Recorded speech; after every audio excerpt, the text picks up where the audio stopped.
Huu sasa ni mwezi wangu wa pili. Bado miezi 4. Yani niliweka azma ya miezi 6 kukaa bila tendo la ndoa. Nilisikia Bili hapa juzi akisema unaweza yangu sasa celibacy.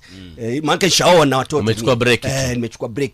Watu chukua break labda pombe na vitu kama hivyo. Sasa huu mwezi wa pili. Bado miezi 4. Munitilie dua. Najua ni pagumu.